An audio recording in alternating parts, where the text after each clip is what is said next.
ಈ ದಿನ ಸಿಂಪಲ್ಲಾಗಿ ಮತ್ತು ಅಷ್ಟೇ ರುಚಿಯಾಗಿ ಉಪ್ಪಿಟ್ಟನ್ನು ಮಾಡ್ತಾ ಇದ್ದೀನಿ. ಬನ್ನಿ ಉಪ್ಪಿಟ್ಟನ್ನು ಯಾವ ರೀತಿ ಮಾಡ್ತಾ ಇದ್ದೀನಿ ಅಂತ ನೋಡೋಣ. ಸ್ವಲ್ಪ ಎಣ್ಣೆನ ಹಾಕಿ ಕಡಲೆಬೇಳೆನ ಹಾಕ್ತಾ ಇದ್ದೀನಿ. ಇದ್ರ ಜೊತೆಯಲ್ಲಿ ಸಾಸಿವೆ ಮತ್ತು ಜೀರಿಗೆನೂ ಸೇರಿಸ್ತಾ ಇದ್ದೀನಿ. ಇದಿಷ್ಟು ಚಟಪಟ ಅಂದಮೇಲೆ ಚಿಕ್ಕದಾಗಿ ಹೆಚ್ಚಿ ಇಟ್ಟಿರುವಂತಹ ಈರುಳ್ಳಿ ಮತ್ತು ಹಸಿಮೆಣಸಿನ್ಕಾಯಿ ಟೊಮೆಟೊನ ಸೇರಿಸ್ತಾ ಇದ್ದೀನಿ. ಇಷ್ಟು ಚೆನ್ನಾಗಿ ಫ್ರೈ ಆದಮೇಲೆ ತುರಿದಿಟ್ಟಿರುವಂತಹ ಕ್ಯಾರೆಟನ್ನು ಸೇರಿಸ್ತಾ ಇದ್ದೀನಿ. ಇದಿಷ್ಟು ಸ್ವಲ್ಪ ಚೆನ್ನಾಗಿ ಬೆಂದ ಮೇಲೆ 1 ಕಪ್ ಆಗುವಷ್ಟು ಬನ್ಸಿ ರವೆನ ಹಾಕ್ಕೊಳ್ತಾ ಇದ್ದೀನಿ. ಇದನ್ನು ಚೆನ್ನಾಗಿ ಫ್ರೈ ಮಾಡ್ಕೊಳ್ತಾ ಇದ್ದೀನಿ. ಮೊದಲೇ ನಾನು ಫ್ರೈ ಮಾಡಿಟ್ಟಿಲ್ಲ. ಈ ತರಕಾರಿ ಜೊತೆಯಲ್ಲಿ ಚೆನ್ನಾಗಿ ಫ್ರೈ ಮಾಡಿಕೊಂಡು ಒಂದು ಅರ್ಧ ಕಪ್ ಆಗುವಷ್ಟು ಟೋಫುನ ಬಳಸ್ತಾ ಇದ್ದೀನಿ. ಇದು ಪನ್ನೀರ್ ಥರನೇ ಇರುತ್ತೆ ಟೋಫು ಬಂದು.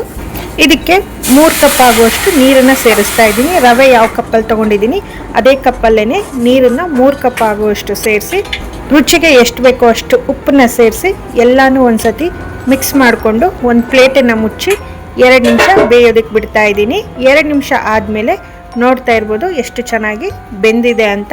ರವೆನೂ ಅಷ್ಟೇ ತುಂಬ ಚೆನ್ನಾಗಿರುತ್ತೆ. ಇದನ್ನು ನಾನು ಬಾಕ್ಸಿಗೆ ಹಾಕ್ಕೊಳ್ತಾ ಇದ್ದೀನಿ. ದಿನ ಮಾಡುವಂತಹ ಉಪ್ಪಿಟ್ಟನ್ನು ನಾನು ಸಿಂಪಲಾಗಿ ಮಾಡ್ಕೊಂಡಿದ್ದೀನಿ. ಟೋಫುನ ಬಳಸಿ ಮೇಲೆ ಸ್ವಲ್ಪ ತುಪ್ಪ ಹಾಕ್ಕೊಳ್ತಾ ಇದ್ದೀನಿ. ನೋಡಿದ್ರಲ್ಲ, ದಿನ ಮಾಡೋ ಉಪ್ಪಿಟ್ಟಿಗೆ ನಾನು ಟೋಫುನ ಹಾಕಿ ಮಾಡಿದ್ದೀನಿ. ಒಮ್ಮೆ ನೀವು ಈ ರೀತಿಯಾಗಿ ಟ್ರೈ ಮಾಡಿ ನೋಡಿ.